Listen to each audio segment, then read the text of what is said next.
各位不必惊慌，我就是单纯的一个刺客而已。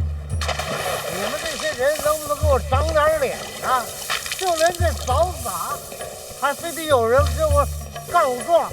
你们什么时候能给我省点心呢？啊！公公，侍卫传话，有刺客找您。你瞧，这人。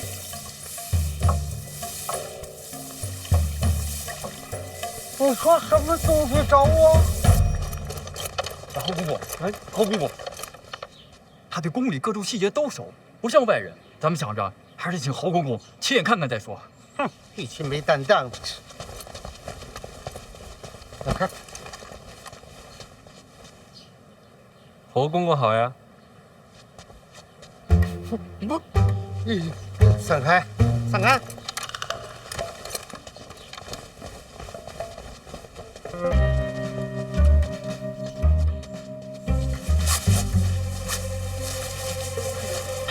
我的范小爷，您怎么在这儿啊？麻烦侯公公帮我传句话。传什么话啊？我要见驾呀！万万不可！陛下现在正在震怒，你要见驾就是个死。麻烦侯公公帮我转告陛下，我确实有苦衷，只见一面。我的范小爷呀，就算我求救你了，走吧。您就帮我传一句话就行。陛下现在正在气头上，我要常听你传这话，我就得陪你一块儿掉脑袋。说句老奴不该说的话，现在这个局面，你若是不走，就是绝路。你现在还蒙上面，顺着原路出宫，我老奴就当没见过你。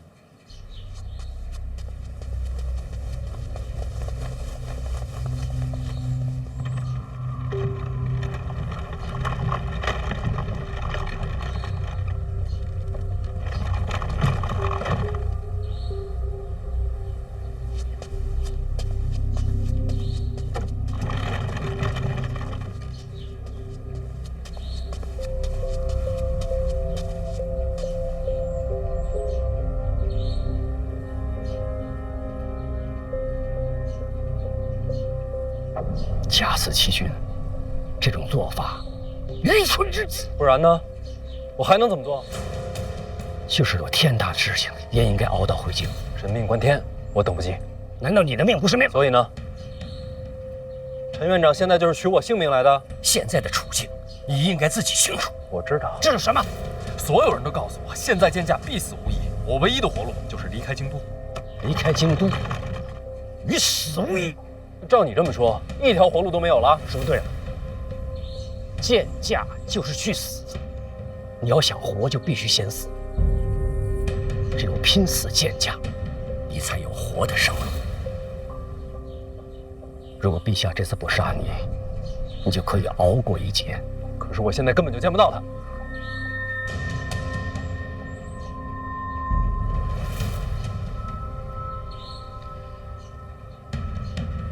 我可以试着去劝一劝了。是生是死，答案不知。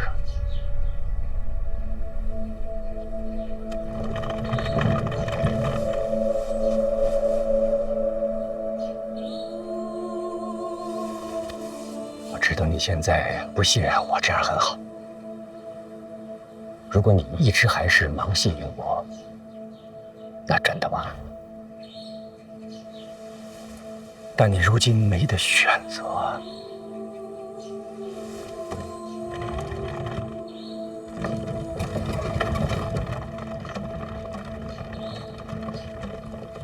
等等，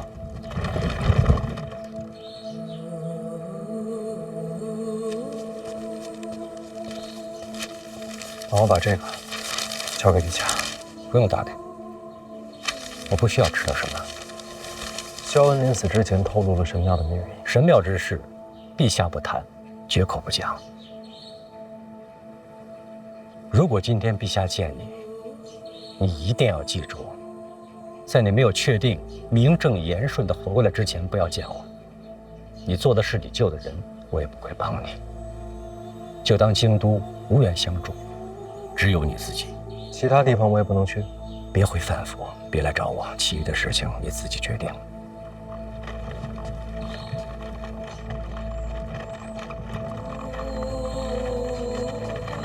多谢。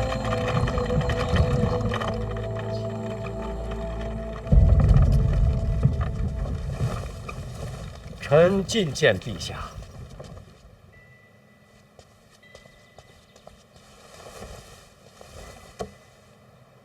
臣有喜讯向陛下禀报。范闲死讯传遍京都，已激发起我大庆文人同仇敌忾，奋发奋进，北齐文坛压制我大庆至今呢。恭喜陛下！现如今，时局已经改变了，我大庆文坛不再会以北齐为师。照你这么说，范闲是真该死。欺君之罪本就该死，不过他要是活着的话，也还有些用处。毕竟天下文人已视范闲为未来文宗了。如果他活着的话，那北齐文坛也会心生敬仰之心。陛下，外边已有传言了，说远隔千里，消息有误，说死讯传错了，也有可能。不管怎么说吧，欺君之罪绝不可恕。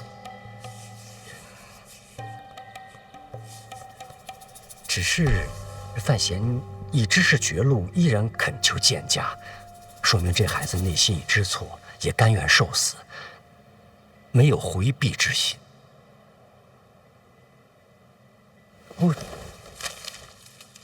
您看，这是这孩子给您准备的礼物。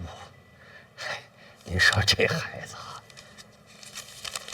北齐遇险，生死一线，可心里牵挂的还是陛下。这孩子就是该死了，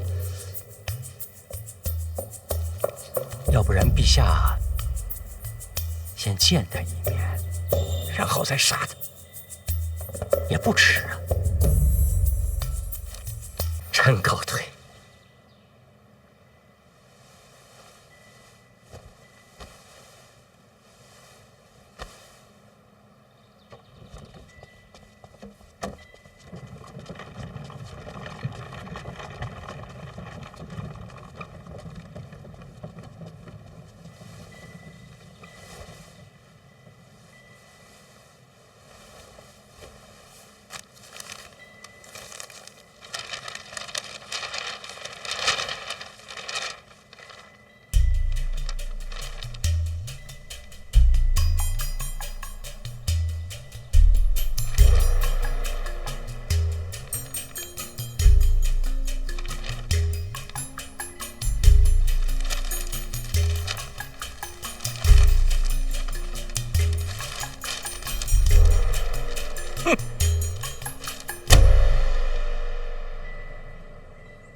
罪臣范闲，假死欺君，罪无可恕，死不足惜。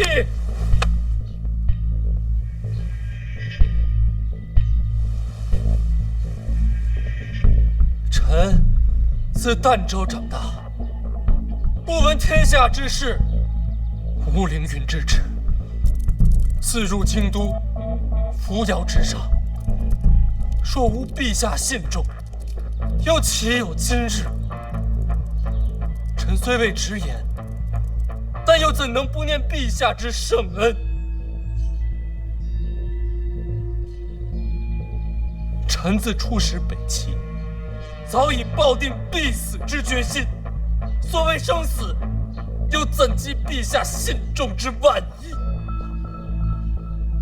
今日见驾，不为其他，只愿将臣北齐所知之事托付陛下，切莫因臣一人之身死，牵累国事。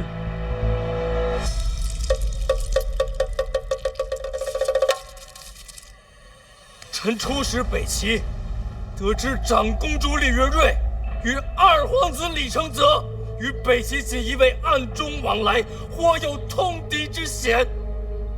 臣随使团归途中，遭李承则手下以臣身边亲友相逼迫臣俯首听命。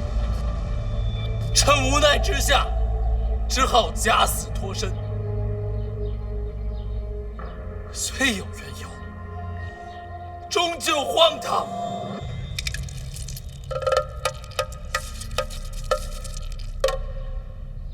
神庙之事，陛下不谈，绝口不讲。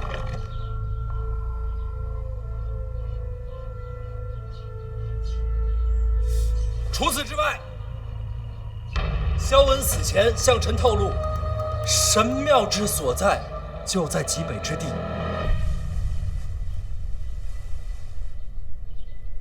此等密文，当竭力隐瞒，又或择人而事，还望陛下斟酌而定。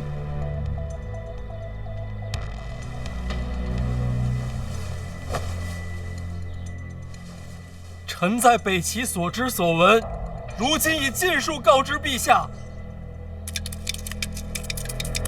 至此，即便是身死，也再无遗憾了。唯一可叹的是，生死一别，再无机会为倾国尽心，为陛下尽忠。臣死后若是魂魄有灵，亦将护佑倾国，护佑陛下。愿倾国四海归一，愿陛下无病无灾。臣言已尽，俯首领死。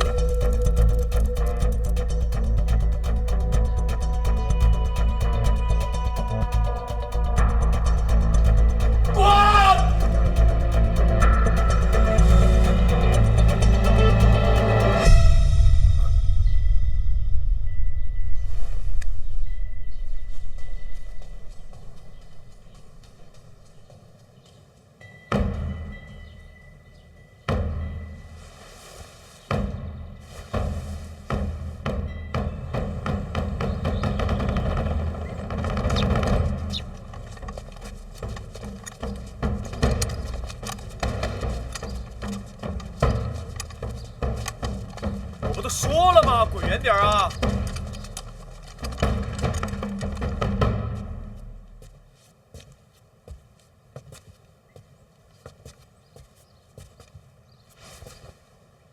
好久不见。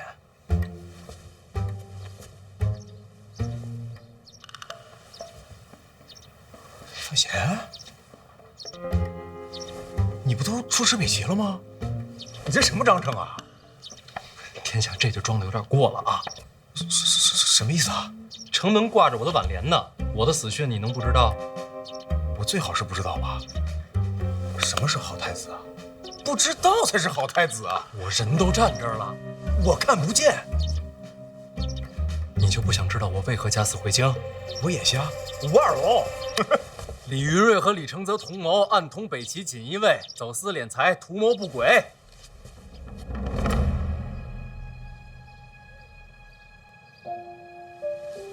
老二心机重，内库财权，他可一直惦记着呢。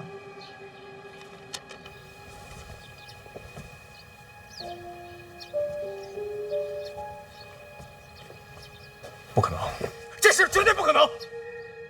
姑姑怎么可能跟二哥站到一起啊？殿下真觉得自己了解长公主吗？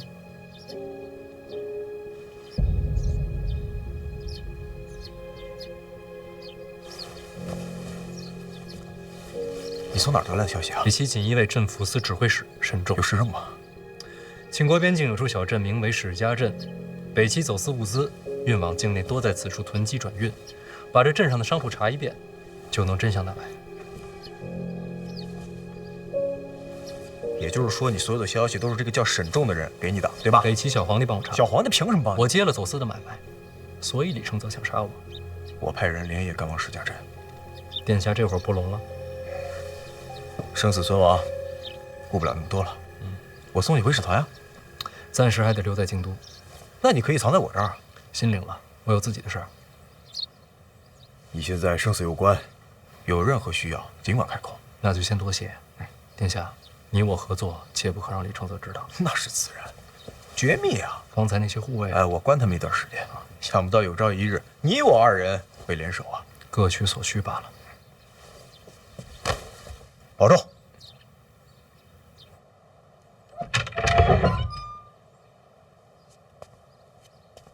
刚刚进殿的护卫都过来一下。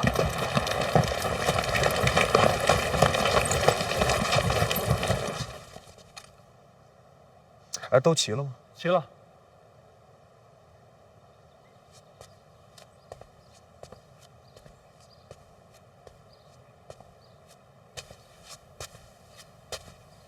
人非草木，孰能无情啊？都跟了我这么多年，留个全尸吧。现在就得走啊，要不然呀，不光是救不了藤沙母子啊，我家夫人的爸爸也得危险。慌什么？就这样，您还去找太子，这不是与太子私下结党吗？这不是罪加一等吗？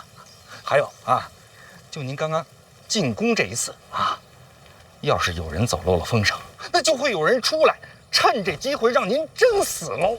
老王，你听我说啊，我要活过来，最重要的就是时间，是吧？要是在使团回京都之前，我再活不过来，再想复活，我就有困难了，所以我才去找太子啊。这太子他能让你活过来呀？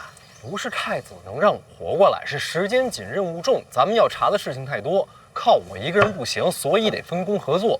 我让太子釜底抽薪去查老二走私，咱们两个负责查藤家母子下落，查清楚了才能回使团。那要是查不出来呢？那就破罐破摔，都得死。大人，不至于吧？那我家不至于和爸爸，那就不至于啊！办法总比困难多。话说回来，你查的怎么样了？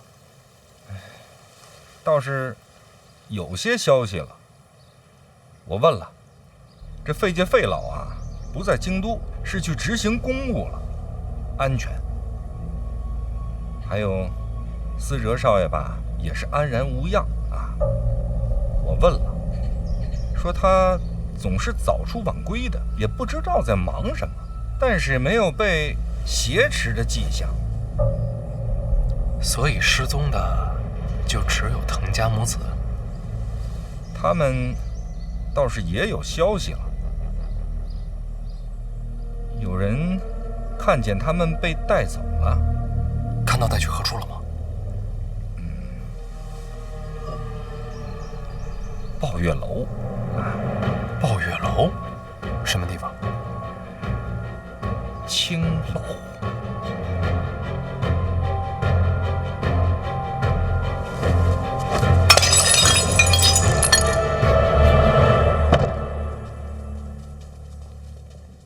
你真的不打算出来？也不知道要待多久，先搬点进来。不会太久。有消息了？刺客见驾了。刺客还见驾？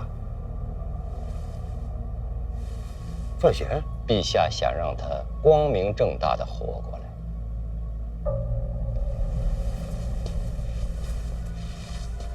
那他时间可不多。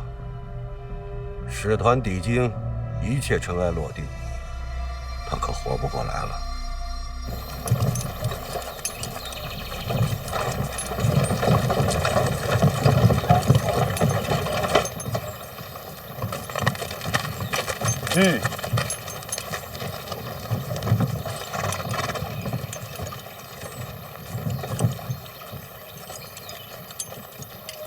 范闲都被烧了，咱不回去弄吗？不急，我观察观察，确认没意外再说。既然以后让他活过来，那陛下为什么要把范闲的死讯昭告天下呢？要让杀他的人知道范闲死后什么场面。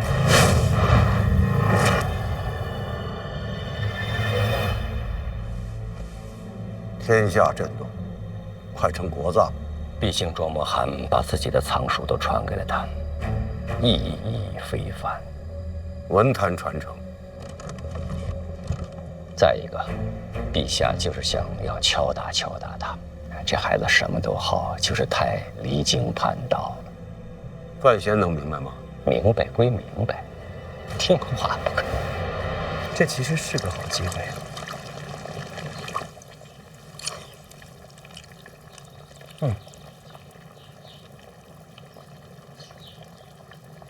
死讯传开，这个时候他若真死了，没人会说什么，还特别顺理成章。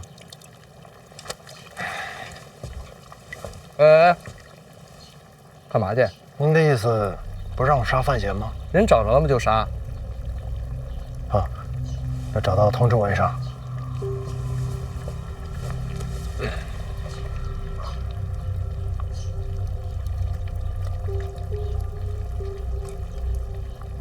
这其实啊，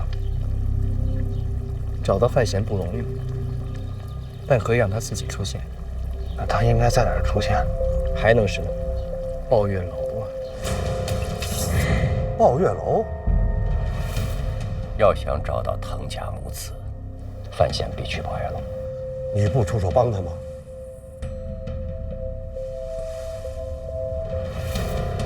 现在这情景，陛下也看着，我要出手，陛下未必高兴。抱月楼背后到底是谁？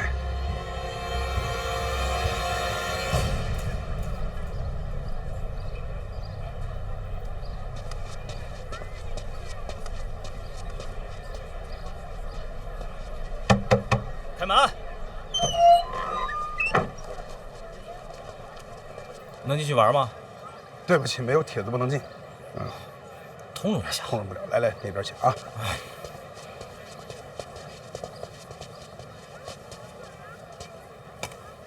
哟，里边请，玩的开心，玩的愉快啊！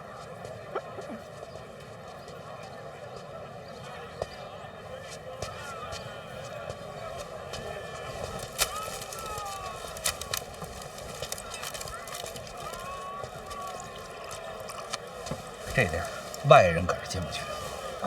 这不是青楼吗？是青楼，但是规格高，挑客人必须得是有身份、有才华啊，才给你发凭证。你有这凭证才能进他这楼啊。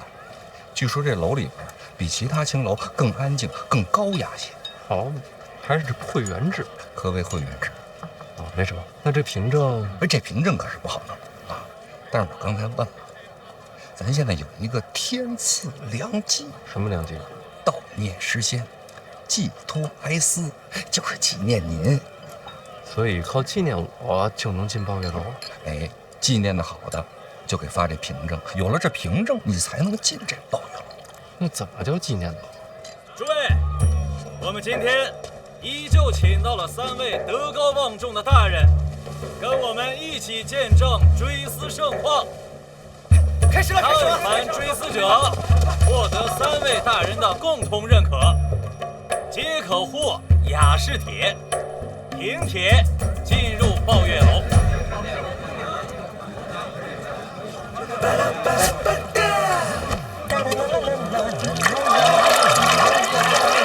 完了呗，就是追死你妈！哎，小范大人千古。小范大人千古。公子喜欢什么武器？当然是剑了。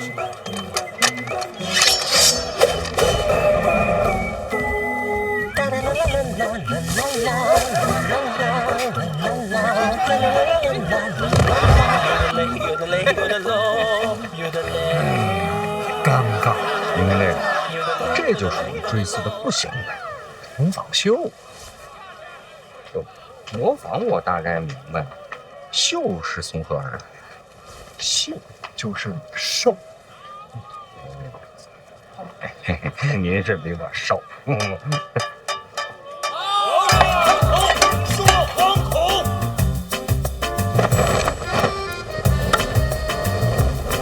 四爷，哥，大爷，你瞧那，身无彩凤双飞翼，心有灵犀一点通啊！我再来，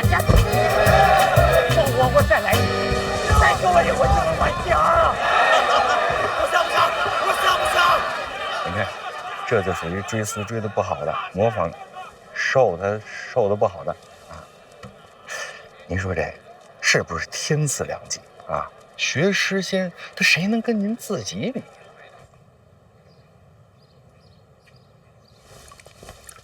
大人，咱不是要潜入抱月楼去探听消息吗？为何不报名上台呢？若是抱月楼中门大开，广迎宾客，或许还可以一试。大人啊，你怎么给大人喝这个？哦，这还行啊，这个。哎，夫人，哎，我来。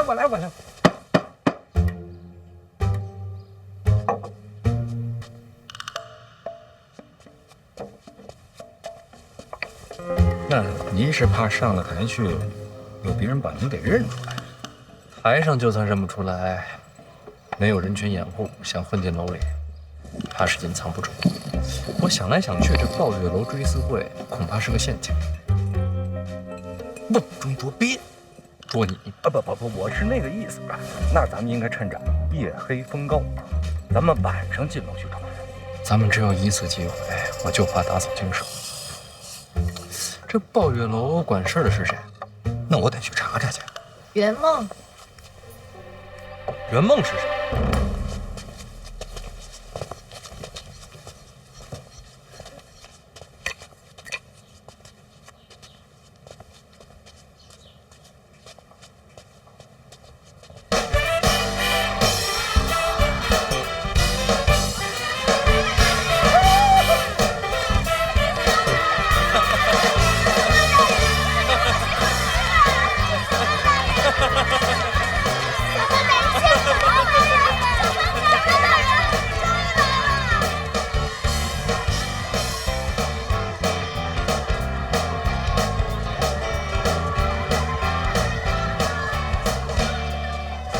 圆梦，袁大家，曾是流金河夸魁，司礼礼之前，属他最具盛名。夫人怎么知道这些？咱家以前卖过胭脂、香料，青楼这一行的事，多少知道些。那你之前不说？大人莫怪，这一类的生意，今年他管得少。我得避嫌。向你学习。大人啊，那咱们是不是就从这个圆梦查起呀？这个圆梦就是抱月楼的东家吗？他虽管事，并非东家。抱月楼的东家很神秘，不知底细，从未露脸。要查滕家母子的下落，恐怕还是得找到这个神秘的东家。外人不知道，楼中人或许知道。有熟人？有位姑娘，与启年相熟。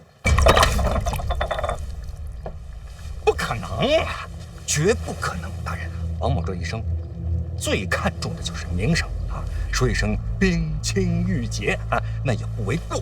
夫人一定是听了什么谣言了啊！桑文姑娘。今儿这手怎么这么滑呀？出汗了吧？一开始送胭脂香料，不都是送到桑文姑娘手里吗？那倒是啊，但是我跟她没有什么关系啊。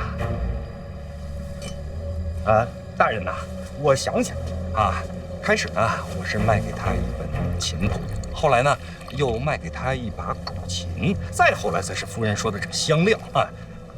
你这卖的还挺多呀，还卖过什么？卖过地图、红楼，这大人都知道啊。但是我见了大人之后啊，王某就只卖命了啊。夫人，刚才要不是你说起什么丧啊、什么文呐，我都把他给忘了。如今桑文姑娘便在抱月楼。他不是说他只做唱曲名家，他不会。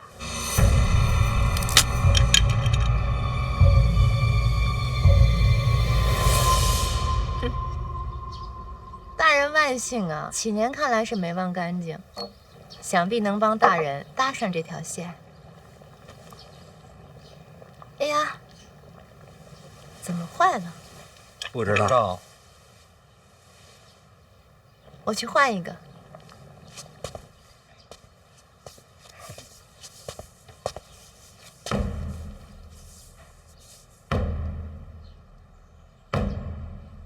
我帮着找找啊。这茶要不咱们……哎，对，啊，还是得喝，客随主便。哎，行，呀，你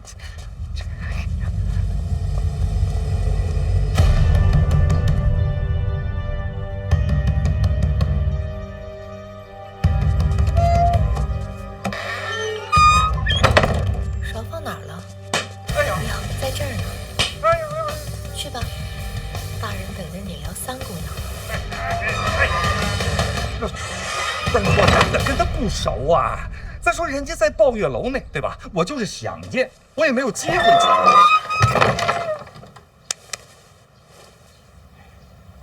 你还想？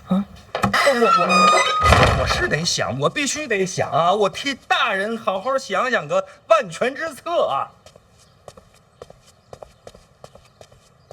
大人，别看了，红了，手指头还挺长。哎，一会儿就好了。大人，要想见呢，还是能见到的。这青楼里的女子啊，她们的衣着胭脂都得在楼外购买。哪家铺子？铺子我知道啊。咱要想找到桑文啊，那就得去守株待兔。这铺子能让你混进去？都认识。老王，你这不远，不是您可别多想啊！我就是偶尔在他们身上赚点小钱而已，别的没有关系。这不行。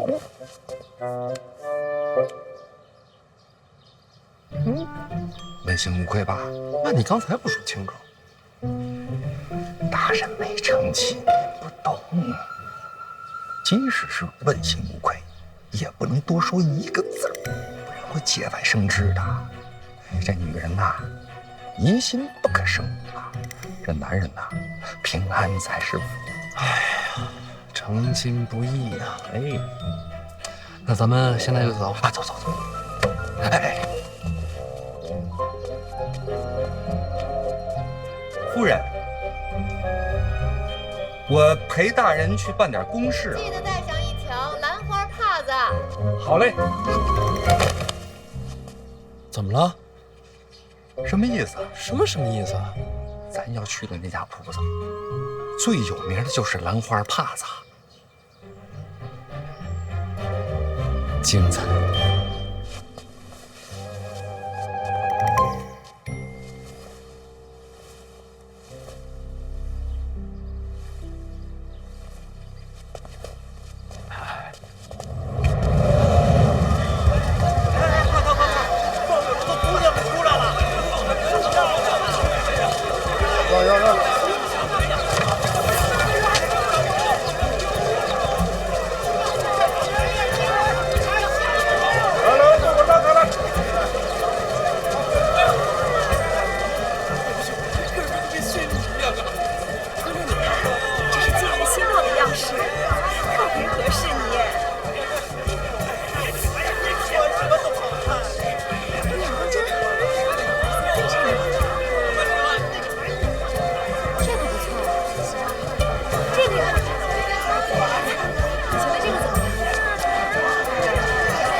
桑文姑娘，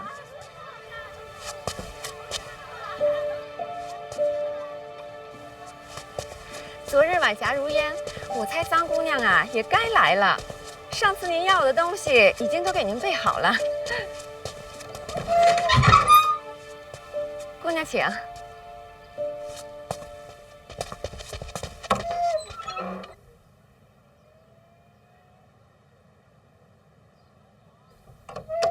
这也要跟？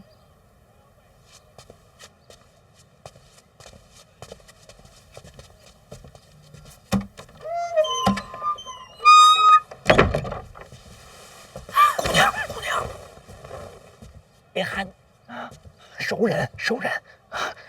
我王谨言，这是乔装打扮啊，这个你拿着啊。这位啊，赵公子，仰慕姑娘多时，只是呢想要见个面，没别的意思，你切莫声张啊。礼太重了，小范大人。小郑，我见过你，在哪儿见过？司礼里姑娘那夜借烟花驾舟，与小范大人相识，我就在楼上瞧着。那倒是有缘。听说大人死了，我也听说了。节哀。多谢关心，我会往前看。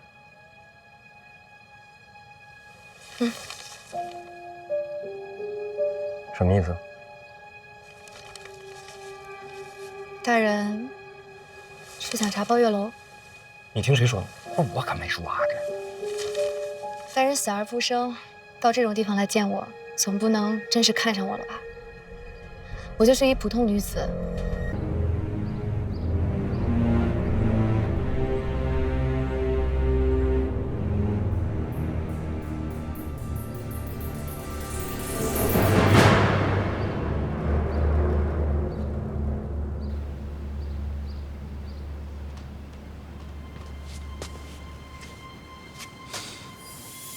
我儿子尸体在哪儿？不知道。不知道？你凭什么不知道？是你们让他接受监察院，是你们逼他出师背弃，也是你们撤奏黑旗，让他以命犯险。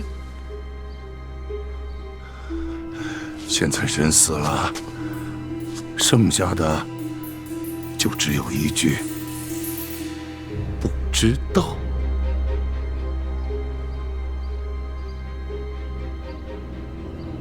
你们不要他，我要！我要带我儿子回家，把我儿子还给我！把他藏了一辈子，总不能到死都是不明不白的。他是个人，不是棋子。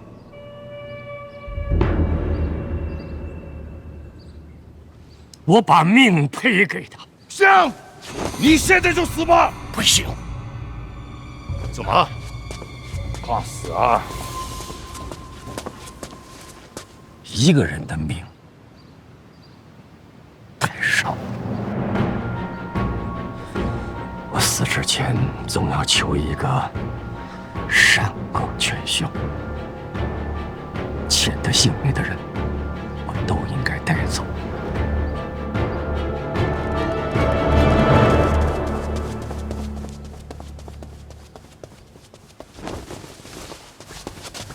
二位大人，可别在这儿骂将。陛下人呐，陛下不见。不是陛下召我觐见的吗？是啊，陛下听闻小范大人噩耗，悲伤至极，才要急着见陈院长的。那现在如何？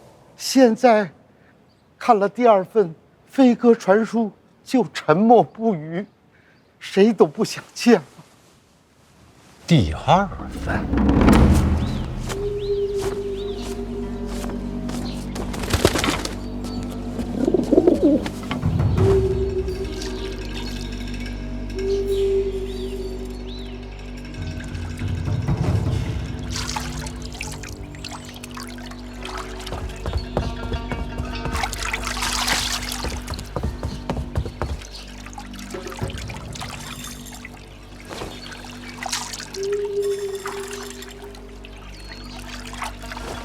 殿下，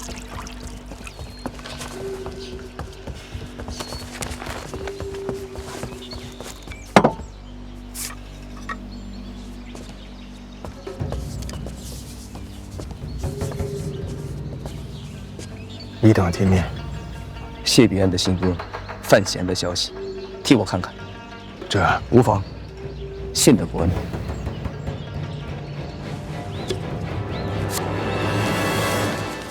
这是陛下让我给您的。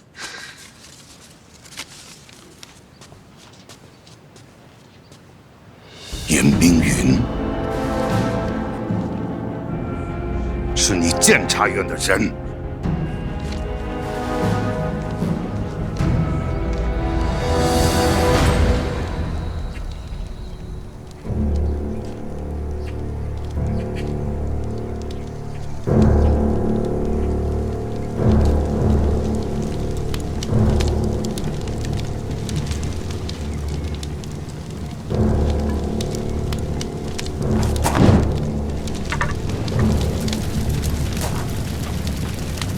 没想到，范闲就这么死了。范闲与皇子为敌，必将引起秦国大乱。我与他并无私仇，杀他，只为庆国。为了庆国，那为何要烧掉他？费介是他师傅，费老医术不比用毒差。范闲一死，他定会验尸，箭伤而亡，瞒不过去。可没了尸体，又该如何向世人交代？那就是水土不服，身染重病而亡。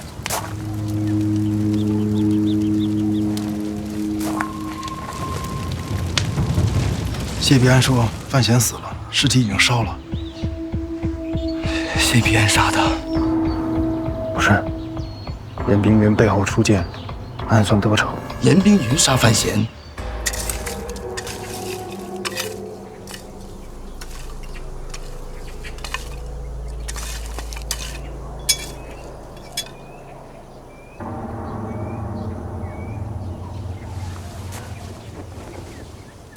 确实烧了。怎么，信不过我？哼，没有，我就是想着装点留个纪念。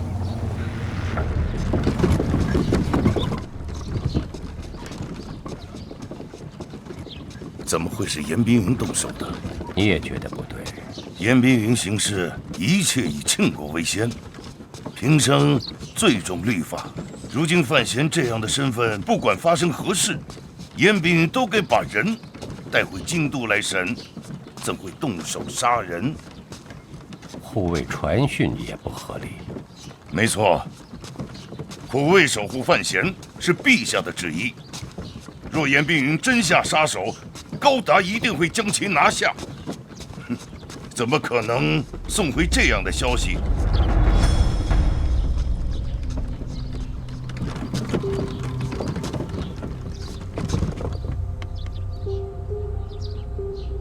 难道消息有问题？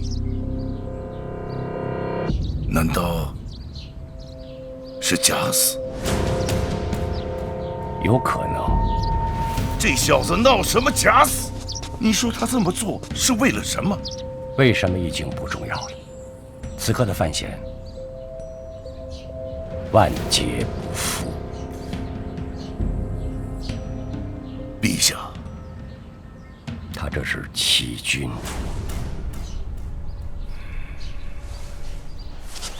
不会，范闲绝不会这么轻易死。可是这确实是谢必安的笔迹。如果我是范闲，我会怎么做？假死脱身。能去哪儿呢？自然是京都。他这个人太重人情，他想瞒天过海，潜藏踪迹，只可惜，就算他化成灰，我也能认出来。什么？范闲的灰？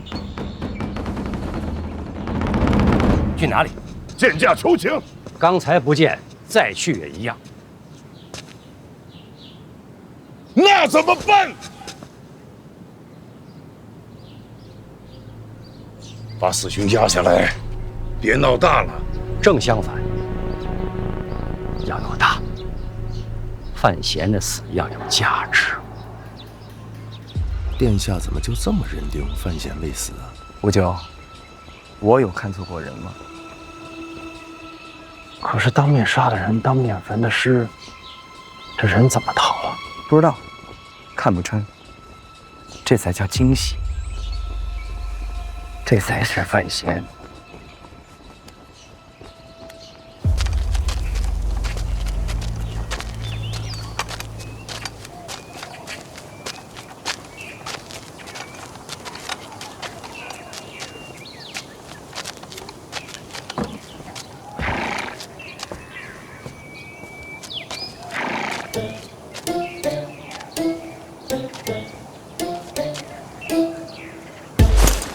还给你，我看看这剑啊，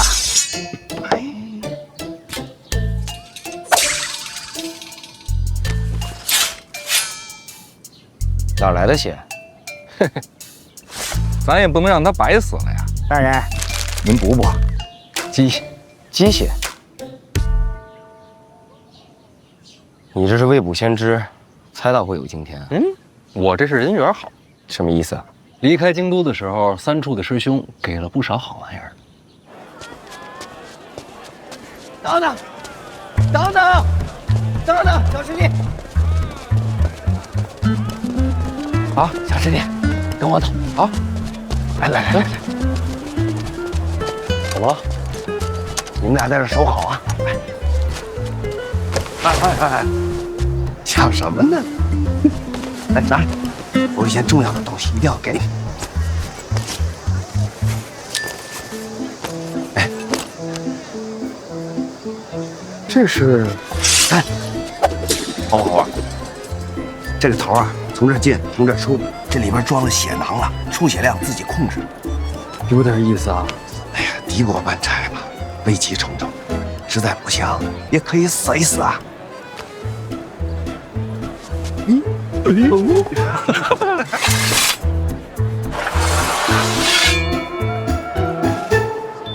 谁能想到，在北齐没用上，用在自家人手里了？你脸还没擦呢。他这是故意的，显得自个儿辛苦。哎呀，不辛苦，为大人做事情啊，我心甘情愿，赴汤蹈火，在所不辞。亏你想得出，还准备了一把火。不烧不行，谢必安定会仔细检查。也是辛苦老王啊，还得在下边挖个坑道，在下边等我。哎呀，接应大人嘛，何其荣光！那骨灰哪来的？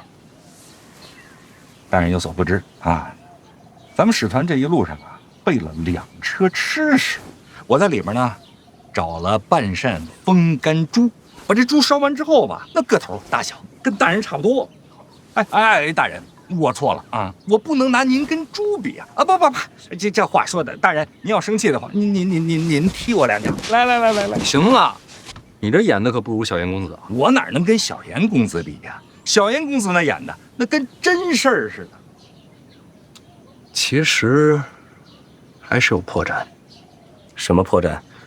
这种温度的火，要想把人烧成灰，这么会儿时间可做不到。不过我想了想，谢必安一个使剑的，烧人未必拿手，他想不到。你烧人拿手？我家大人烧什么都拿手，这鸡就是我跟大人学的。我家大人那是秀外慧中，样样精通，这还押上韵了。接下来呢？什么打算？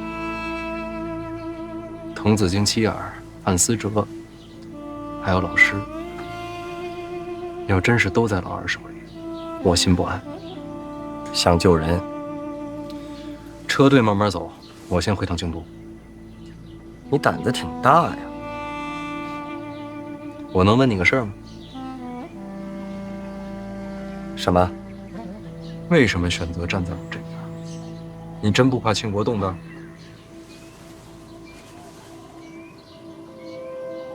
监察院从不受威胁，我等行事皆为庆国。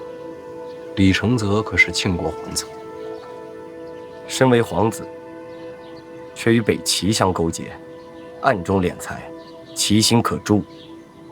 我忠于庆国，忠于陛下，至于皇子嘛，哼。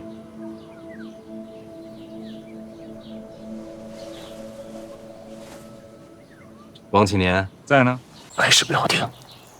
什么？该怎么准备就怎么准备，就当人真死了。老爷，千万不能当真啊！孩子这么年轻，我不信他说走就走啊！照我吩咐行事。死讯有蹊跷。悲痛做足。明白。对了，你去看一眼若若，这孩子对饭前感情最深，我把他过于悲痛，才生了病啊。若若平时最尊重范闲，这会儿不知道哭成什么样子了。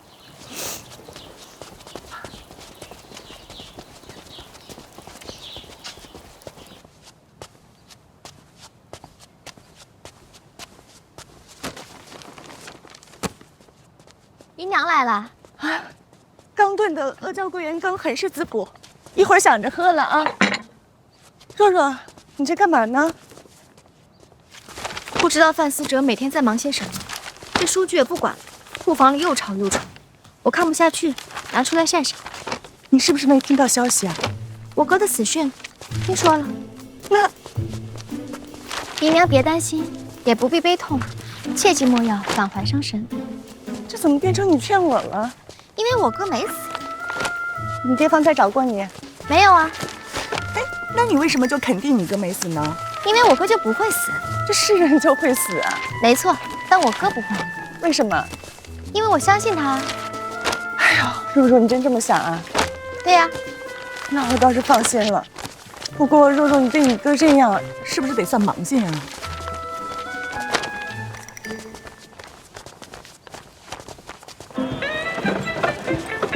哎，老王，这又到你地盘了啊！你得罩着我。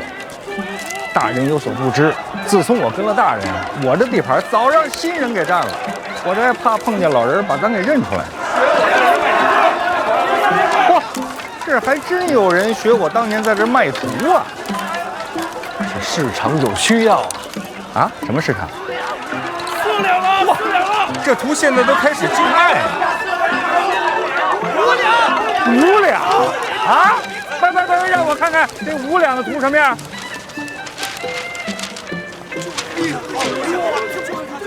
就这也太容易骗钱了吧！啊！别生事啊！气死我了！哼！算了！怎么呢？都在祭拜呢，咱们也去拜拜吧。来啊！排队领香。哎，别为来东乡，多谢。排队领香，前面祭拜。小范呐，这城门外边摆丧事，这也没人管。而且这人人都在祭拜，这家人面够宽的。确实是。世书世义，诗文未见出其右。千古同悲，多情向来空遗恨。这2句也不挨着呀。是，哎，而且这话说的够狂的，有大人在，他还敢说什么“诗文未见出其右”？别乱说话，死者为大。多情向来空遗恨，这是个多情的才子。咱京都有这么一号吗？我过去看看。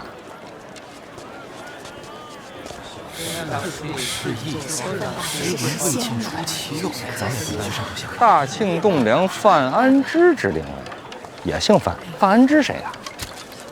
我呀。大人字安之啊。难不成是同名同姓？来，咱们排好队啊，跟我走。诸位，请看，这儿可有个讲究啊！范闲范大人当年初到京都，便在此地下马，在路边吊着马车关怀，德育佳人，成就一段美事啊！诸位，春闱将至，在此处祭拜，既可保学子高中，又能助姻缘美满。万万快点！这还办姻缘？哎，冷静！我他妈拆了！哎，别，自个儿的牌位砸了晦气，这都什么跟什么呀？排队啊，前面知道啊。哎，你的。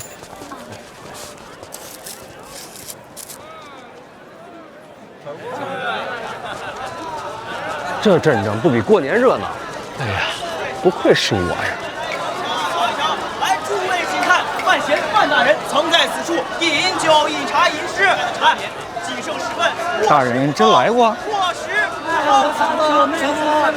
找范大人去笔上面绝版名字。字儿写的还可以啊。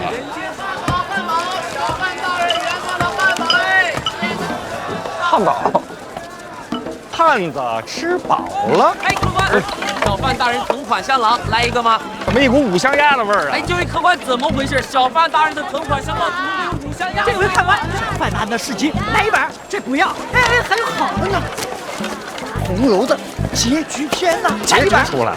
有什么结？红楼结局没写完呢，骗谁了你？啊，是，就没写完，没写完。冲三角！小范大人生前研制的毒药，蛇虫鼠蚁全部杀掉。不要贩毒啊！不要贩毒！不要贩毒！全部消灭光了，新鲜的水果。本店新鲜酸辣，好吃味美，口味众多。饭前范大人驴有光顾，赞不绝口，来看一下。哎，大人，什么时候你也带我尝尝来呀？等我活过来，酸奶管够。大人半道假死，那消息甚是隐秘，这怎么都传开了呀？这件事除了咱俩，就只有老二最清楚。二殿下可能都知道，想不明白，他这么做图什么呢？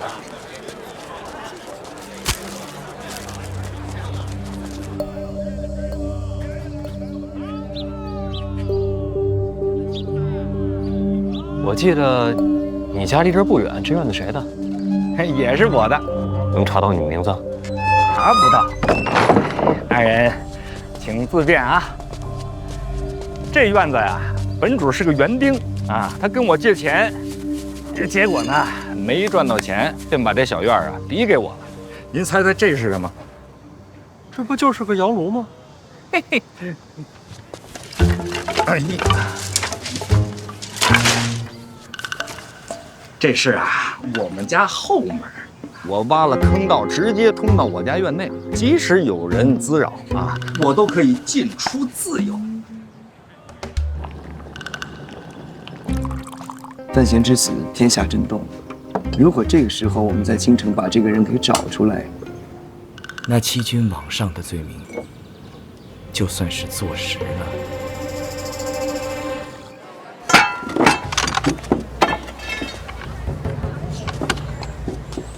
我已经在王启年家周围布下了天罗地网，只要范闲一出现，他便逃不出殿下的手掌心。王启年是范闲的心腹，又在京都多年，除了他，范闲无人可用。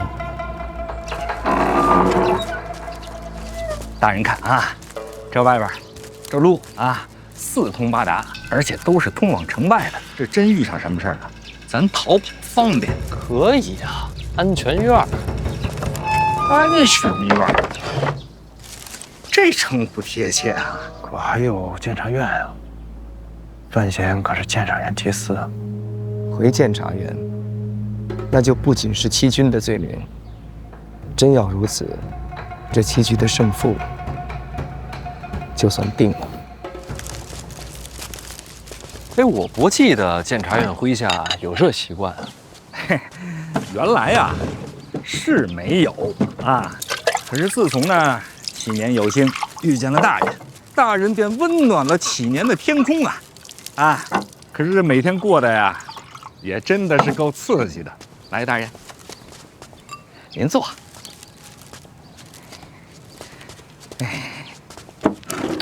不过既然有这安全院，咱们也不是非得去你家，在这儿落脚也可以啊。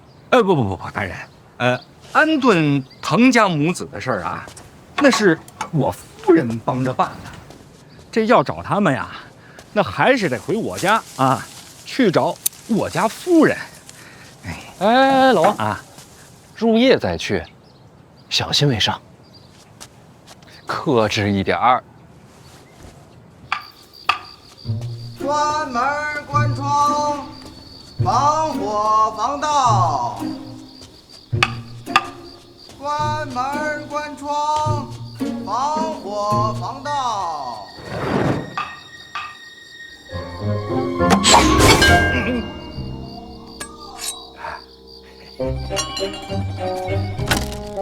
回家真好。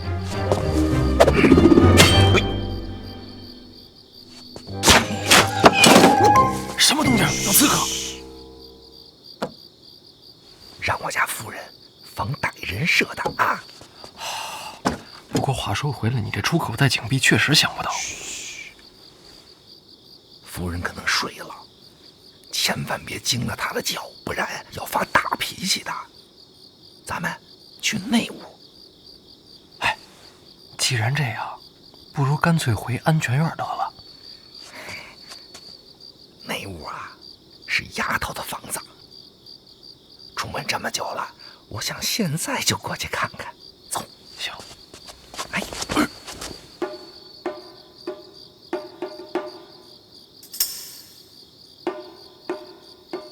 这儿啊，绑着刀呢，迈过去。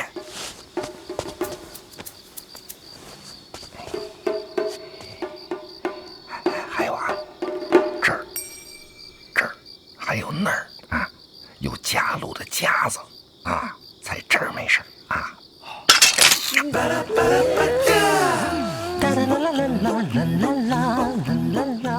夫人这是换地方了，当然，要不然我背您过去吧。有的累，有的累，